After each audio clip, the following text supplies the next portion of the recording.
Good morning, praise the Lord. ઈશ્વરનો આભાર માનતા આવો આજના દિવસની શરૂઆત પ્રભુના વચનથી અને મનનથી કરીએ. તેઓ દ્રષ્ટાઓને કહે છે કે તમે દર્શન કરશોમાં, અને પ્રબોધકોને કહે છે કે તમે અમને સત્ય વાતો કહેશો નહીં, પણ અમારી આગળ મીઠી મીઠી વાતો બોલો, ઠગાઈનો પ્રબોધ કરો. યશાયા પ્રબોધકનું પુસ્તક 30મો અધ્યાય 10મી કલમ.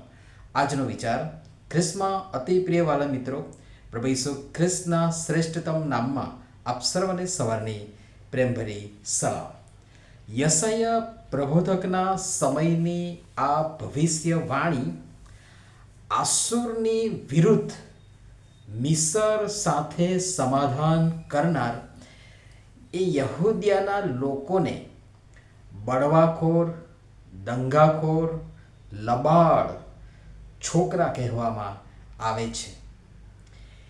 ઈશ્વર મિસર એટલે કે ઇજિપ્તને બેસી રહેનારી રાહાબ, જેનો પણ ચોક્કસ મતલબ થાય છે, એ નામ આપે છે ને સાથોસાથ એ ફરિયાદ પણ કરે છે કે આ દંગાખોર, લબાડ છોકરા યહોવાનું શિક્ષણ સાંભળવાને ચાહતા નથી.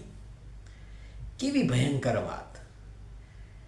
જે દેવે એ છોકરાઓને જન્મ આપ્યો, ઉછેરીને મોટા કર્યા, પોતાનું વતન અને પોતાનો દેશ, વચનનો દેશ, દૂધ મધની રેલછેલવાળો દેશ, એ દેશ આપી તેમને ઠરીઠામ કર્યા, લાડ લડાવ્યા, પૂરું પાડ્યું, બધું જ.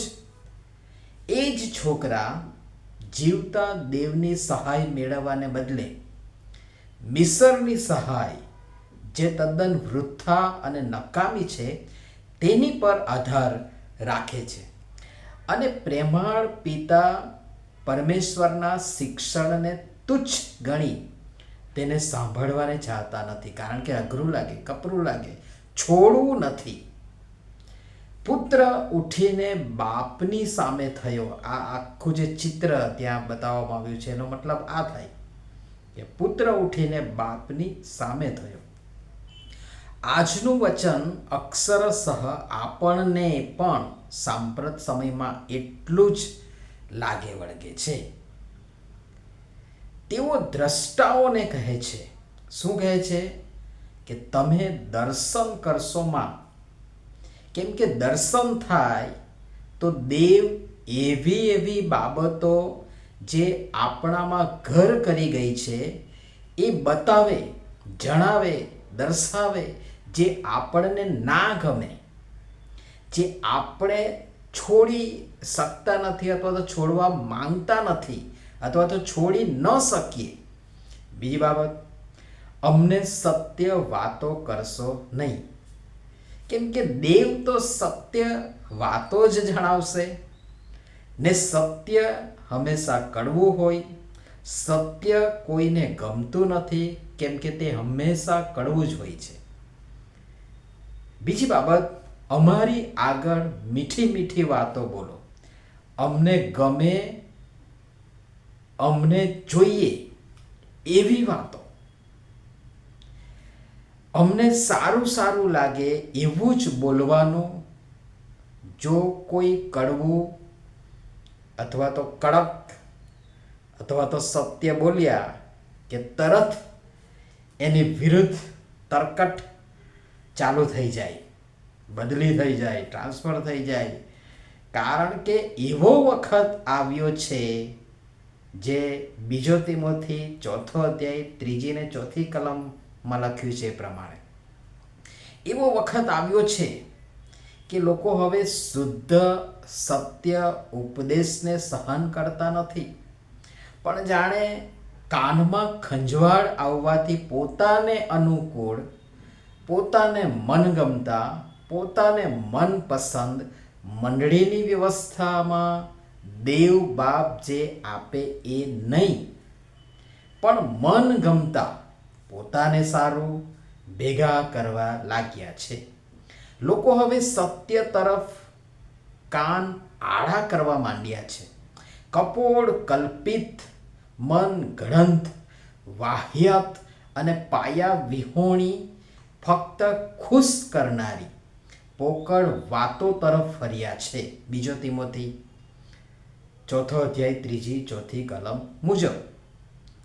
ના, અમને તો આ જ જોઈએ, અમને તે જોઈએ, આ નહીં ચાલે, પેલું નહીં ચાલે. પછી બીજી બાબત એની સાથે સંકળાયેલી, ઠગાઈનો પ્રબોધ કરો.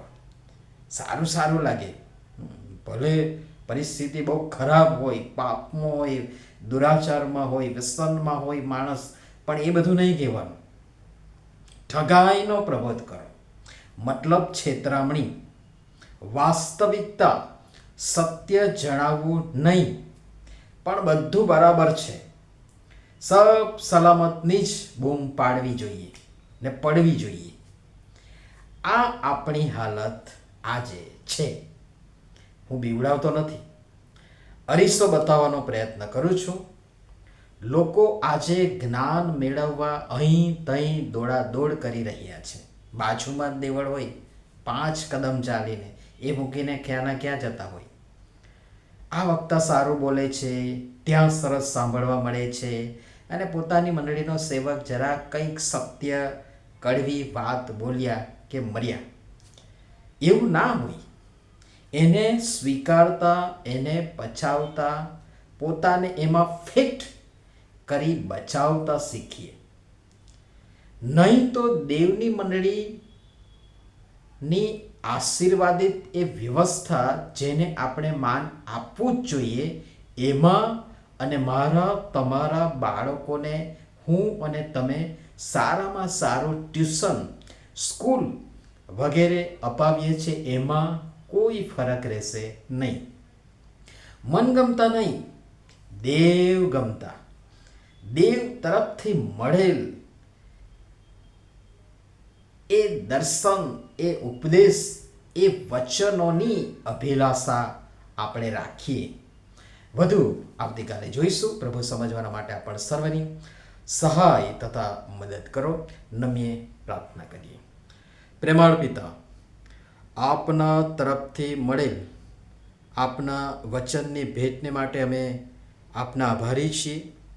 એ સાથે સાથે વચનના પાત્રો, દાસ દાસીઓ, સેવક સેવિકાઓ માટે પણ આપના આભારી છીએ.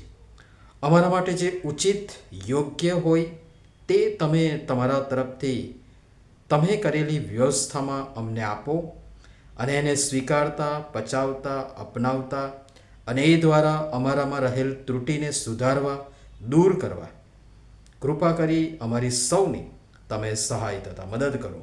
પ્રભુ ઈસુના નામમાં આમેન. ધન્યવાદ.